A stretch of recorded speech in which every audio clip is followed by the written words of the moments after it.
तो चलिए साथियों, आज के इस वीडियो में हम देखेंगे गणित की स्वरूप, गणित की प्रकृति। ये जो है बहुत बार इससे संबंधित प्रश्न पूछे जा चुके हैं। हम इस वीडियो में केवल थ्योरी पार्ट से देखेंगे। हम एक साथ जो है लास्ट में क्वेश्चन आंसर लगाएंगे जब ये टॉपिक ख़त्म हो जाएगा। इसका टॉपिक बहुत लंबा है, आप देख सकते हैं वहाँ पे आपका सहायक सीजी टेट में देख सकते हैं, दोनों में क्वेश्चन पूछे जाते हैं और दोनों में ये सिलेबस है, तो दोनों के लिए बहुत महत्वपूर्ण है। तो चलिए शुरू करते हैं इस टॉपिक को। मैं हूं पीके साहू, मेरे यूट्यूब चैनल में आप सभी का स्वागत करता हूं। तो साथियों, गणित के स्वरूप के अंतर्गत हम हम यहाँ पे 3 बिंदु पर चर्चा करेंगे। एक तो है गणितीय कथन असंदिग्ध होते हैं, ये जो है यहाँ पे देखेंगे। उसके बाद सत्यता की कसौटी, उसके बाद प्रतीकों का उपयोग। 3 चीज़ें हम जो है गणित के स्वरूप में देखेंगे। इसके पहले आप देखे होंगे कि गणित के विचार कैसे होते हैं, है ना। इस प्रकार से हमने पिछले वीडियो हमने देखा। यदि नहीं देखे होंगे तो मैं इसके डिस्क्रिप्शन बॉक्स में लिंक दे दूंगा, वहाँ से आप देख सकते हैं और बहुत अच्छे से अध्ययन कर सकते हैं। थ्योरी पार्ट्स पहले पढ़िए साथियों, फिर ऑब्जेक्टिव क्वेश्चन लगाइएगा। बहुत लोग ऑब्जेक्टिव क्वेश्चन पहले ढूंढते हैं तो आपको कुछ समझ नहीं आने वाला है। लोग जो है 1 लाख भरते हैं फॉर्म, तो उसमें 10 से 15% लोग ही पास हो पाते हैं। उसका कारण यही है कि थ्योरी पढ़ते नहीं हैं। तो मैं आपको थ्योरी पढ़ाने की पूरी कोशिश कर रहा हूँ, थ्योरी पे विशेष ध्यान दीजिए। तो चलिए हम यहाँ पे सबसे पहले हम कथन की ओर चलते हैं।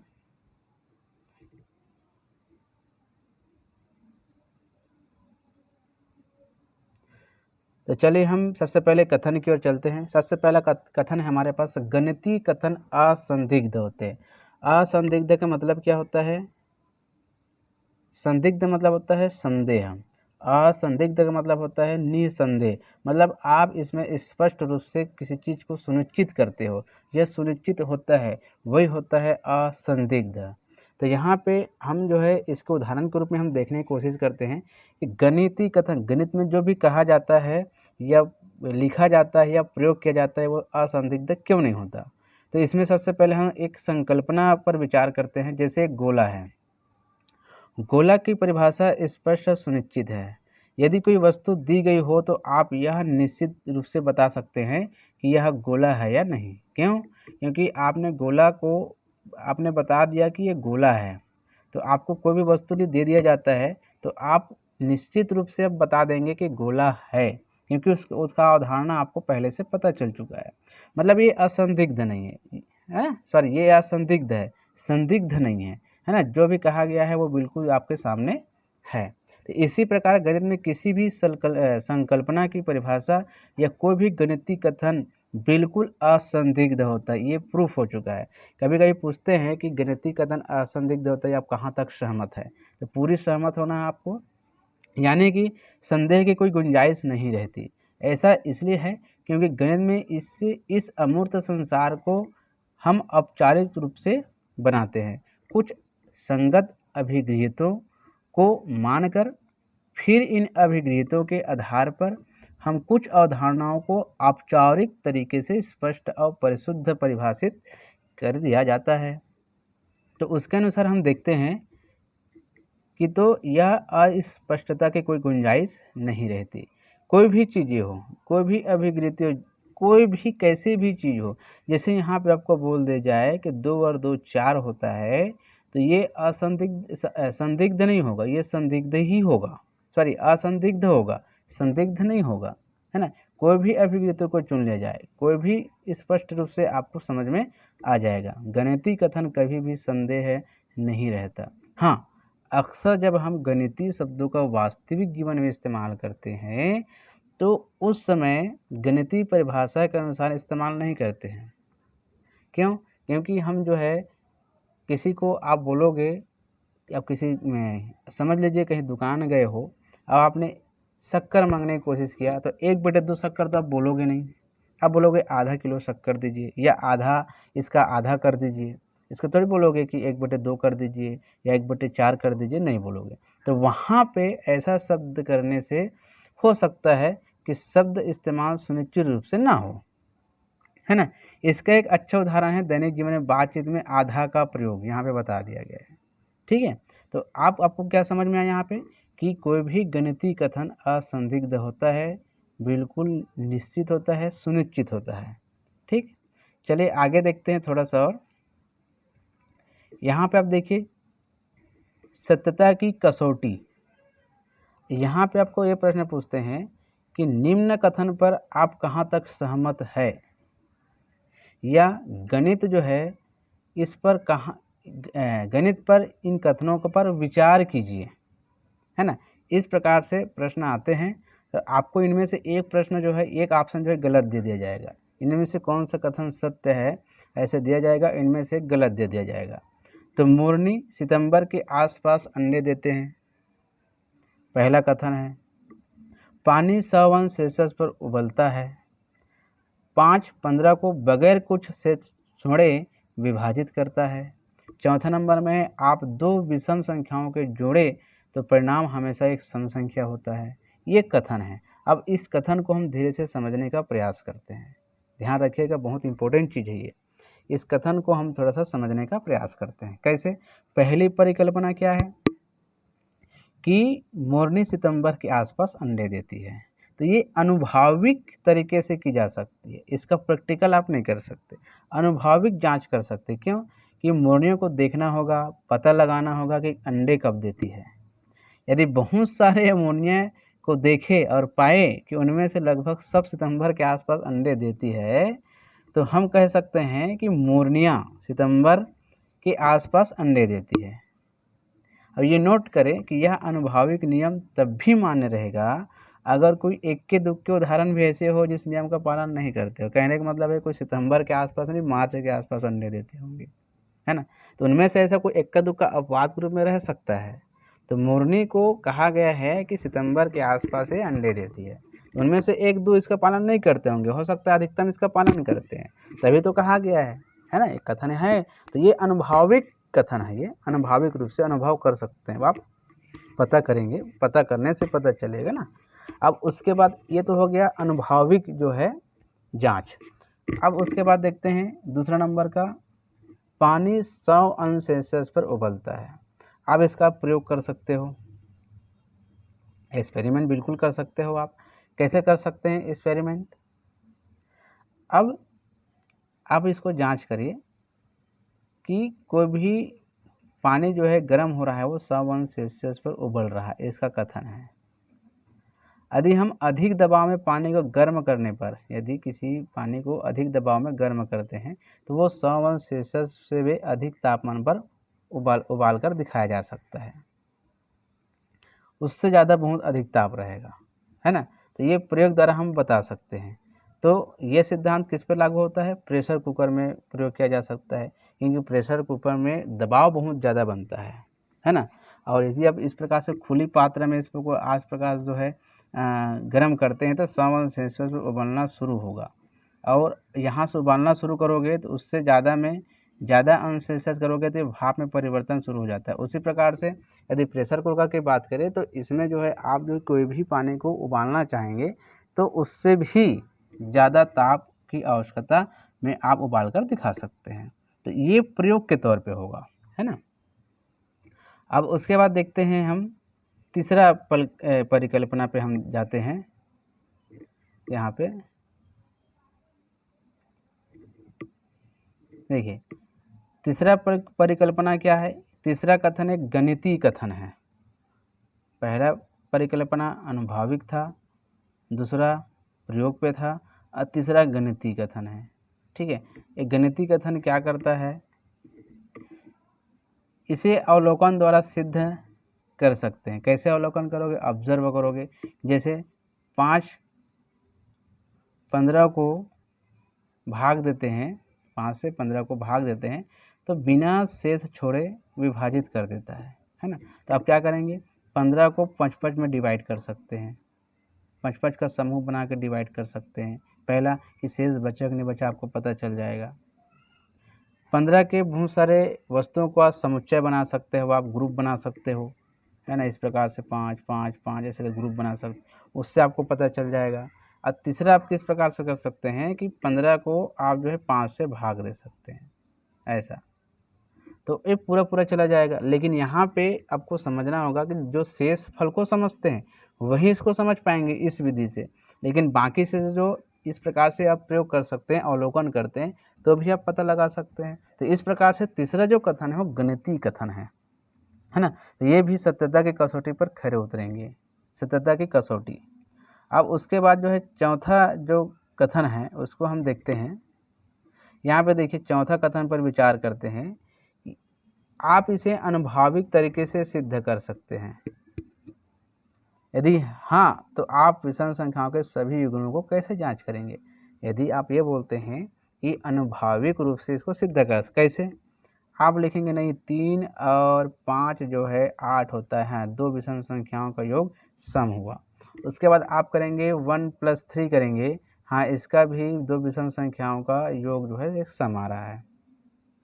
लेकिन आप बताइए कितने बार करेंगे, अब कितने विषम संख्याओं को जोड़ेंगे, कितने बार जोड़ जोड़ के दिखाएंगे बच्चों को। तो एक या खुद कैसे सत्यता पे कसौटी पे उतरेंगे, तो एक काम कर सकते हैं इसके लिए, एक परिणाम सिद्ध कर सकते हैं। यदि ये सिद्ध हो गया तो सभी के लिए लागू हो जाता है। सीधी सी बात है, हम कोई भी प्रमेय सिद्ध करते हैं, जैसे पाइथागोरस प्रमेय होगा तो हमेशा के लिए सिद्ध, अलग अलग लोगों के सिद्ध करने की आवश्यकता नहीं। एक बार सिद्ध हो गया तो सभी के लिए लागू हो जाता है, उसको प्रमाणित कर दिया जाता है। तो ठीक उसी प्रकार से इस प्रकार के जो कथन हैं उसको हम कैसे सिद्ध करेंगे। एक विषम संख्या लेते हैं 2n+1, जहाँ n पूर्ण संख्या है, तो दो विषम संख्याएं लेते हैं हम 2n+1 और 2n+2, 2n2+1, जहाँ n1 और n2 पूर्ण संख्या। पूर्ण संख्या किसे बोलते हैं, जहाँ पे 0 से लेकर 9 तक के जो अंक होते हैं उसे पूर्ण संख्या कहा जाता है। कोई भी हो सकता है, ये n के स्थान पर कोई भी हो सकता है। तो अब दोनों का योग करते हैं, दोनों का योग करेंगे तो इस प्रकार से इसका रिजल्ट आएगा, है ना। सभी को जोड़ेंगे तो क्या आएगा 2n+1 2n2+2, यहाँ से 2, यहाँ से 2, यहाँ से 2 बाहर निकलेगा तो क्या बचेगा n1 + n2+1 बचेगा। जहाँ पे यहाँ पे लिखा है देख लो, यहाँ पे आप देख सकते हैं, यहाँ पे देखिए इसको 2m लिखा गया, जहाँ m बराबर क्या मान लिया गया है n1 + n2+1। अब यदि सामने 2 आ गया तो इसके स्थान पर कुछ भी आए वो हमेशा सम ही होगा, है ना। 2 से गुना हो गया मतलब वो सम हो गया, चाहे कुछ भी लिखो आप। तो ये इसके बाद जो पूर्ण संख्या है यानी वो क्या हुआ, देखो 2n जो 2 से भाज्य है अर्थात ये एक सम संख्या है। सिद्ध हुआ कि नहीं हुआ, सिद्ध हो गया। तो ये गणितीय कथन द्वारा या गणितीय परिणाम को हम सिद्ध करके देख सकते हैं, गणितीय कथन है ये। तो इस प्रकार से जो कथन है सत्यता की कसौटी, जो चारों कथन जो है पूर्णतः क्या है, आप सहमत हो सकते हैं या होते हैं। ठीक, आगे चलते इसी को आगे थोड़ा बढ़ाते हैं। यहाँ पे आप देखिए, यहाँ पे हम आपको समझने का समझेंगे यहाँ पे थोड़ा सा निगमन तर्क, जो अभी आपको ऊपर करके दिखाया गया है, जो अभी वो निगमन तर्कों पर आधारित है। निगमन तर्क मतलब क्या होता है, जिसमें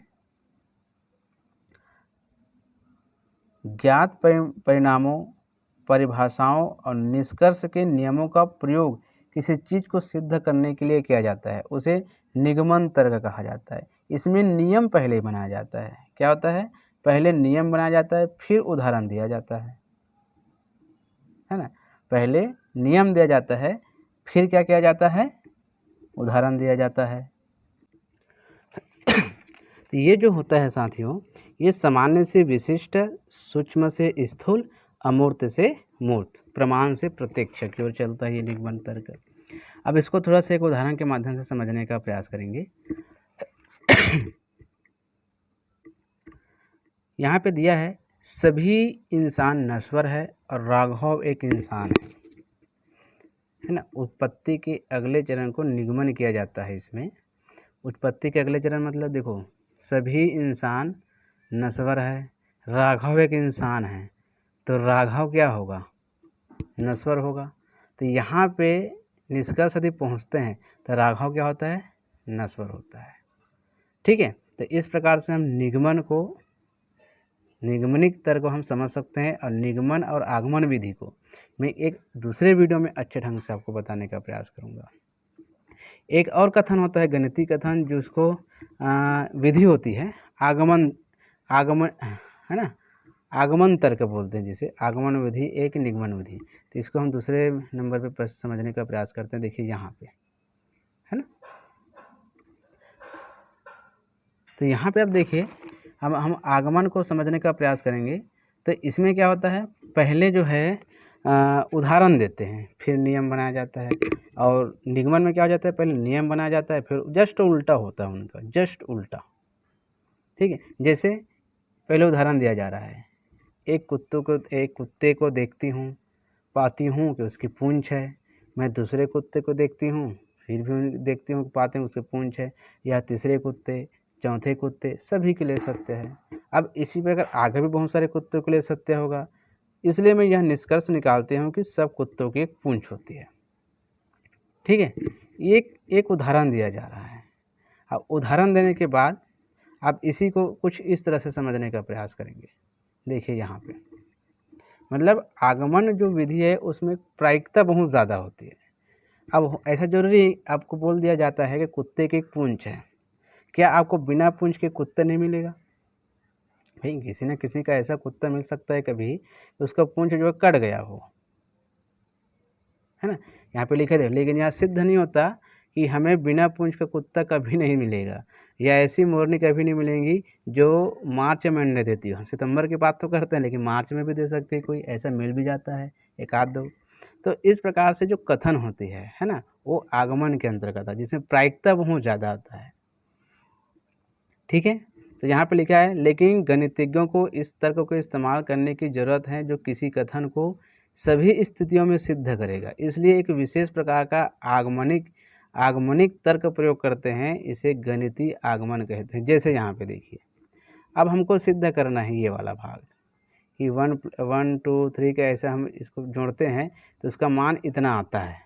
इसको यदि इस फार्मूला में रखते हैं तो उसका मान कुछ इस प्रकार से आता है। तो पहले इसमें क्या किया जाता है, उदाहरण दिया जाता है, फिर नियम बनाया जाता है। पहले उदाहरण, तो यहाँ पे हमको सिद्ध करना है। तो यहाँ पे देखो n बराबर क्या लिखा है, 1 लिखा है, 1 के लिए सत्य है। यदि हम ये सिद्ध कर लेते हैं कि n बराबर 1 है, तो यह जो है, यदि n बराबर 1 के लिए सत्य है तो वह भी मान लिया जाएगा कि यह जो है m+1 के लिए भी सत्य होगा। देखो यहाँ पे लिखा है, फिर हम यहाँ सिद्ध करते हैं कथन m के लिए सत्य मान लिया गया हो तो वह m+1 के लिए सत्य होगा, जहाँ m कोई प्राकृतिक संख्या मतलब 1 से 9 तक की कोई संख्या है। तो यहाँ पे क्या नहीं किया जा रहा है कि n बराबर या m बराबर सत्य है और m+1 के लिए भी सत्य है, ऐसा नहीं कहा जा रहा है। यदि वो m बराबर 1 के लिए सत्य है तो वह m+1 के लिए भी सत्य होगा, ऐसा कहा जा रहा है।